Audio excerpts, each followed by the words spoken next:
Бейиш нуру. Bir atanın kavul bolgon duası Said bin Zayd raziyallahu anhu. Пайгамбарлык келерден bir канча жыл мурун Zayd bin Amr аттуу bir киши караңгылык доорунун эң караңгы учурунда пайгамбарлыктын нурун издеп Меккеден Басра жана Шам тараптарга жолго чыгат. Издейт, бирок таппайт. Бул чөлкөмдөрдө ага кез келген яхуди жана христиан аалымдары сен туура адамды туура эмес жерде издеп атасың дешип, ал зат Фаран тоолору жактарда, башкача айтканда Мекке тараптарда келээрин айтышат. Анткени аларга келген китептерде ошондой баяндамалар бар болчу. Zayd bin Amr, демек биз жактан чыгат турбайбы деп сүйүнүп, кайрадан өз мекенине жол тартат. Жолдор ары катаал, ары татаал болчу. Алдуунун алсызга кыр көрсөткөн, биринин окугун бири тепселеген, мыйзам жана тартипти тааныбаган бир учур эле. Андыктан каракчылар каалагандай ат чуркатып, көксөгөн ишин каалагандай калчап калышкан. Zayd bin Amr да Меккеге кайтарда Жузам уруусунун каракчыларына туш болуп, акыйкат издөөнүн жолунда шейит кетет. Өлөр алдында кол жайып, Аллахым, сенин акыркы пайгамбарыңа мен жете албадым. Сенден суранам уулум Саидти ошол күндөргө жеткирип, акыркы пайгамбардын жанында жүргөн жакын адамдардан кыла көр деп дуа кылат. Жылдар өтүп, бул атанын дуасы кабыл болуп, Zaydтын уулу Саид алгачкы мусулмандардын жана бейиш менен сүйүнчүлөнгөн 10 сахабалардын катарынан орун алат. Андыктан сүйүктүү көрөрмандар, Ашарай Мубашара башкача айтканда бейиш менен сүйүнчүлөнгөн 10 сахаба аттуу чыгарылышыбыздын кезектеги каарманы Said bin Zayd. Said bin Zayd диндар бир үй бүлөдө төрөлгөн. Атасы Zayd караңгылык доорунда да путтарга сыйынбастан, атүгүл путтарга аталып чалынган курмандыктын этинен даам ооз тийбеген киши эле. Bir ирет меккеликтер путтарга атап, курмандык союп майрамдап жатышкан. Ошондо Zayd bin Amr Аллах койду жаратып, анын өсүп чоңоюусу үчүн чөйүн да берип, силерге тартуу кылса, силер эмне үчүн ошол койду кайдагы путтарга сыйынуу үчүн каржайсыңар деп урушканда, абасы Хаттаб, башкача айтканда Умар разияллаху анхунун атасы Zaydты сабап, Каабага келүүсүнө тыюу салат. Мындай караңгы бир коомдо жарык бир нурдун ээси катары жашоо акыйкатында оор болгон. Туура акыйдасынан улам, ири жамааттан бөлүнүп калган Zayd кез-кезде элден очолонуп Хира үңкүрүнө кирип кетчү. Хира үңкүрү пайгамбарыбыз саллаллаху алейхи вассаламга алгачкы вахий келген жер катары бизге белгилүү. Андыктан айрым рываяттар боюнча Хира үңкүрүнүн жерин пайгамбарыбыз саллаллаху алейхи вассаламга көргөзгөн киши Zayd bin Amr болгон деп айтылып келсе, айрым рываяттарда чоң атасы Абдул-Муталиб көргөзгөн деп келет. Кантсе да Zayd bin Amr эгер пайгамбарыбыз саллаллаху алейхи вассаламдын пайгамбарлык жылдарына жетип келгенде, ага жакын сахабалардан болмок балким. Анткени аябай акыйкатка суусаган, түнөргөн учурдун зулумдугунан чарчаган бир киши эле. Ал учурда тирүү түрү көмүлүп жаткан бир канча кыз наристелерин куткарып, соогуна да калган. Кыз сага керек болсо мага бер, мен өстүрүп чоңойтоюн. Анан каалаган учурда алып кетсең болот деп аталарын жумшак тил менен жубатып, кыздарды өз кароосуна алчу дешет. Zayd bin Amr Ибрахим алейхиссалам алып келген динди карманчу ал учурда. Бул динди өз аял бала чакасына да айтып жеткирчү. Hazreti Said bin Zayd ушул атанын колунда чоңойду. Андыктан бул сахаба меккеликтер али эч нерседен кабары жок кезинде ыйман таухид жөнүндө көп нерселерди угуп, үйрөнгөндүгү менен башкалардан өзгөчөлөнүп турган. Балалыгынан тартып эле таухид акыйкаты менен камыр жумур болуп жашагандыктан улам Zaydтын үй бүлөсүндөгү ар бири таухид баатырлары болчу. Мына атанын үй бүлөдөгү эң маанилүү милдети. Бүгүн биз өз балабызга кандай ата болуп жатабыз ким билсин. Эптеп кулагыбызды тынчытуу үчүн баланын колуна телефон кармата салып кутулган ата-энелерден бизби, же баланын кичинелигинен тартып эринбестен кулагына акыйкаттарды куйган ата-энелерден бизби. Тынч отуруп, футбол же сүйүктүү сериалыбызды көрүп алуу үчүн ызы-чуу салып жаткан балабызга өчүр добушуңду деп кыйкырган ата-энелерден бизби, же балабыздын таттуу тилин ан сайын кытыклап, ширин сөзүн жулуп алууга ашыккан, балабызга өз оюн тартынбастан айтууну үйрөткөн ата-энелерденби? Кимиси болсак да, Zayd bin Amr'dan үйрөнө турчу сабагыбыз бар, туугандар. Hazreti Umar бир баланын эң биринчи душманы ага Аллахты таанытпаган ата-энеси деп айткан экен. Анын сыңары балабызга Аллахты, пайгамбарды, акыретти таанытууга шашылалы. Таанытат деселе али эрезеге жете элек баланы мажбурлап намаз окутуп, ойнотпой медресеге киргизип коюп эмес. Мындайда баланы мечит медреселерден качырып алабыз. Мечит медресеге душман кылып алабыз түгүл. Тескерисинче, мындай жайларды балага сүйдүрүү менен жакындатайлы. Анан үстүнө мынтип баланы мажбурлап мечит медресеге киргизип коюп, баланы бир мугалимдин мойнуна арта коюу менен биз оңоюнча качып кутула албайбыз. Андыктан сиз өзүңүз да атайын бала менен сүйлөшкөнгө убакыт бөлүп, же чай үстүндө болсун, же жолдо баратып болсун, бир ыңгайлуу учурду таап акыйкаттардан айтып беришибиз абзел. Үй бүлөлүк маектерде паландайдын баласынан жаңы алган машинасын, түкүндөйдүн кызынын майлуу сүттүү ишин айтып ушактап отурбай, Саид бин Заидтай өрнөктүү сахабалардын өмүрлөрүн, исламиятка, илимге, жашоосуна арнаган аалымдардын жолдорун, элге жерге динге кызмат кылган эр азаматтардын баатырлыктарынан кеп сала отуруңуз. Заид бин Амр ушантчы. Анан да көбүнчө Аллахтын барлыгынан жана бирлигинен ооз ачып, балдарында аны сүйүүгө чакырчу. Ошондуктан Азирети Абу Бакыр Саидке дин жеткиргени келгенде, Саид шолоктоп ыйлаган. Анткени ага Аллах жөнүндө айтып жаткан Абу Бакыр эмес, атасы айтып жаткандай туюлган. Дал эле ошол жаратуучунун барлыгы жана бирлиги, дал эле ошол ла илаха иллаллах сөзү Саид бин Заид бала кезинде атасынан уккан сөздөрдү эми Абу Бакырдан угуп жаткан. Болгону бир айырма катары, бул сөзгө эми Мухаммадур Расулуллах сөзү кошулган эле. Андыктан Абу Бакырдын айткан сөздөрү Саидке жат сезилген жок.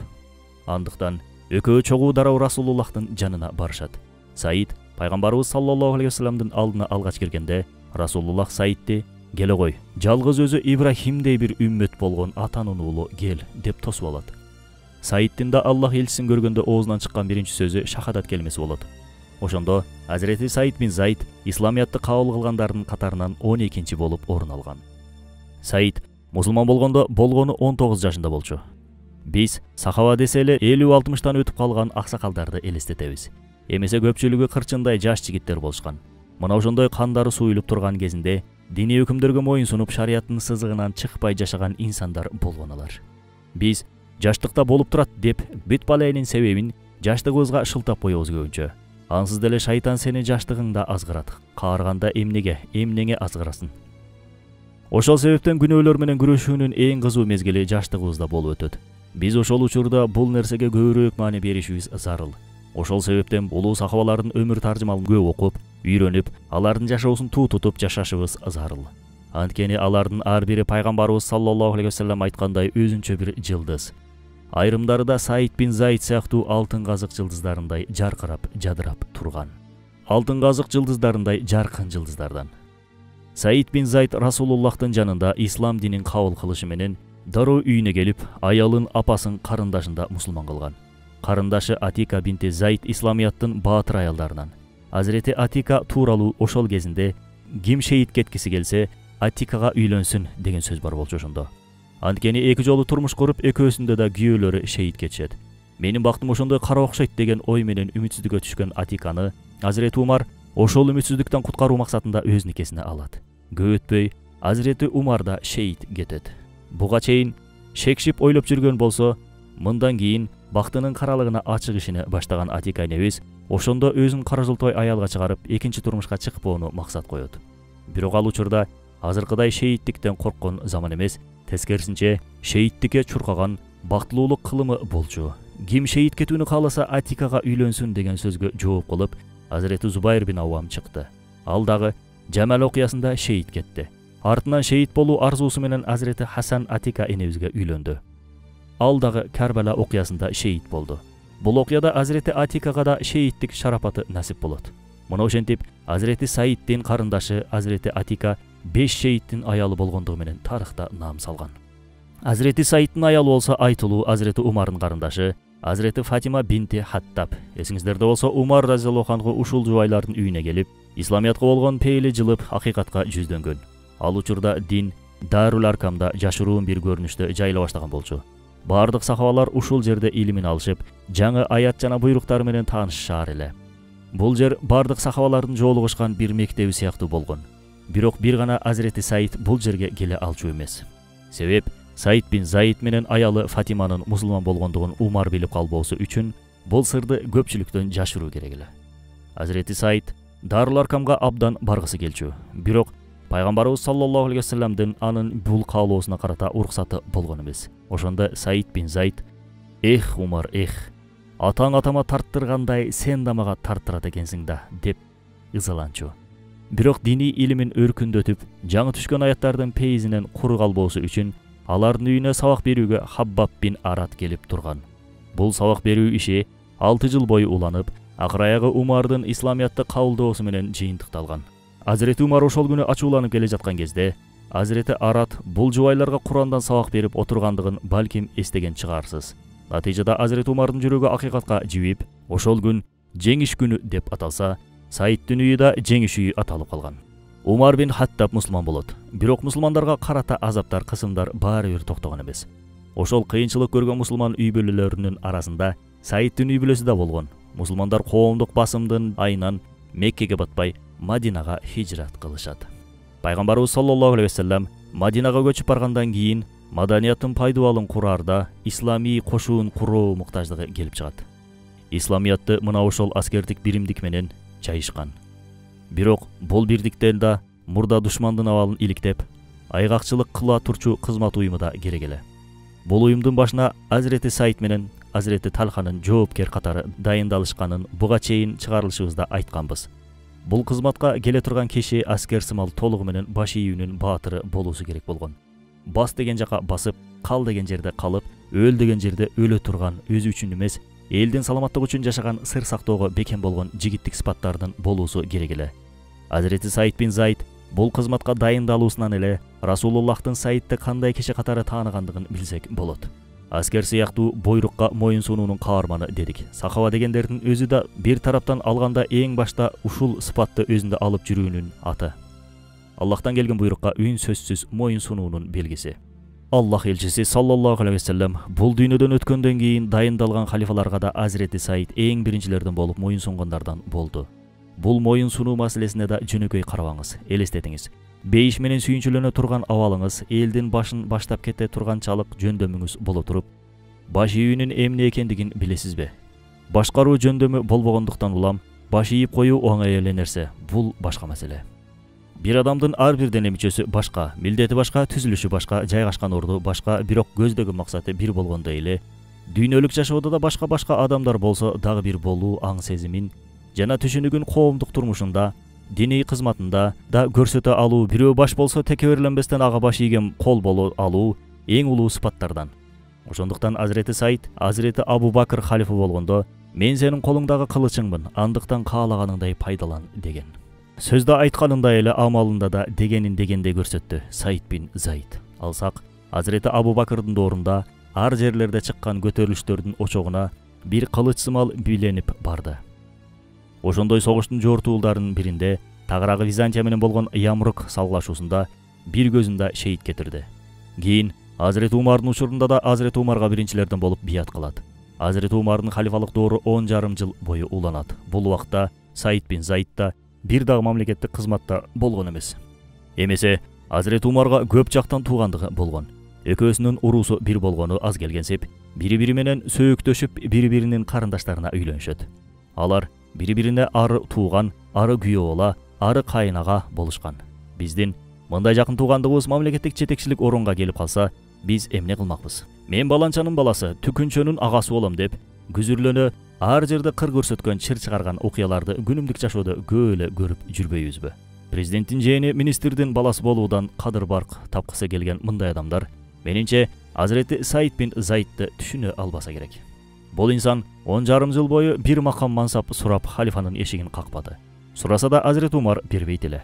Азирети Умар өлүм төшөгүндө жаткан учурда да сахабалар Умар разияллаху анхуга келишип, өз уулуңду бизге халифа кылып калтыр деп айтышат. Өлүм менен алып жаткан халифа ошондо, силер эмне? Тирүү кезимде жүгүңөрдү мага көтөрткөндөй, өлгөн кезимде да моюнума жүктөгөнү жатасыңарбы? Эгер халифалык жакшы иш болгон болсо, анда ади уулдары катары биз бул милдетти өтөдүк. Эгер жаман иш болгон болсо, анда бир үйдөн бир курмандык жетет деп, бейиш менен сүйлүнчүлөнгөн 6 кишиден бирин өзүңөр шайлап алгыла деп тайындайт. Ошол кезде бейиш менен сүйүнчүлөнгөн 10 сахабадан 7-өсү бар эле. Бирок Азирети Умар 7-син атайын коштурбайт. Ал 7-чи Азирети Саид бин Заид болчу. Ошондо да Саид бин Заид Азирети Умардын тууганы болгон үчүн халифалык макамына ээ болуу бактысынан куру кылат. Учурда бир жердин мүдүрү болуп калсак эле дароо ошол макамды менчиктештирип алгандай жакындарыбызга өткөрүп берүүнү каалайбыз го. Азирет Умарда мындай бети жок сезим жок. Анткени бул инсандар макам, мансап, бийлик деген нерселерди кадыр бар катары эмес, жүк катары көрүшкөн. Мойнуна мындай жүк жүктөлдүбү акыреттик жоопкерчилигинен коркуп, чын дилинен кызмат кылып беришет андайлар. Кезинде Азирети Саидке да мамлекеттик кызмат сунушталган. Анда Шам багындырылган болчу. Шамды багындырган ордонун кол башчысы Абу Убайда бин Жаррах: "Эй Саид, сени Шамга жетекчи кылууну каалайм" дейт. Ушундай сөз бизге айтылса кана, Бул сунушка татыктуу болуп турсак, эмнеге болбосун, туурабы? Ар кимибиз өзүбүздү элестетип көрөлү. Азирети Саиддей жылдар бою ислам дини үчүн күрөшкөн болгон болсок, жашыбызда орто жаштан өтүп калган болсо, качанга чейин кырчын жигитте эки жака чапкылап чуркап жүрө берет элек. Эми бир аз бийликке келип, креслобузда чалкалап, эмгебиздин үзүрүн көрүп отурсак жарашпайт бекен? Жарашат эле. Бирок бул биз сыяктуу кайдыгерлик кылып, өлөөрүн унуткан, акыретин эстен чыгарган адамдын сөзү, бир сахабанын сөзү эмес. Саид бин Зайдта мындай сунуш укканда "Антпе" деди. Катардагы бир аскер сымал Аллах үчүн жихаттан жихатка жүрүп, чекемдин чаңга булануусу шаар жетекчилик кызматынан артыгыраак деп айтты. Мына ушундай. Азирети Саид бин Зайд катардагы бир инсан катары жашоосун өткөрдү. Бул дагы ыхластуулуктун белгиси. А балким ыхластуулуктун дал өзү. Жихаттар да болсун, кызматтар да болсун, ар дайым алдыда, сыйлык алаарга, мактоо угаарга келгенде ар дайым артта. Жихаттар да болсун, кызматтар да болсун, ар дайым алдыда, сыйлык алаарда, мактоо угаарга келгенде ар дайым артта. Макамдарда эмес, кадимки элдин катарында. Мына ошол себептен болсо керек бул өрнөктүү инсандын өмүр таржымалы жөнүндө көп маалымат бизге жетип келген эмес. Бирок аты да унутулбады. Анткени Аллахты унутпагандарды Аллах да унуттурбайт. Аллахым, бизди, биздин аттарыбызды элдин эсинен унутулгандардан кылса да, Аллахты унуткандардан кылбасын. Ар дайым Аллахты, акыретибизди, акыбетибизди ойлоп, ошого жараша салих амалдарды көп аткаргандардан кылсын. Кийинки чыгарылышыбызда көрүшкөнчө. Ассаламу алейкум ва рахматуллахи ва баракатуху. Бейиш нуру.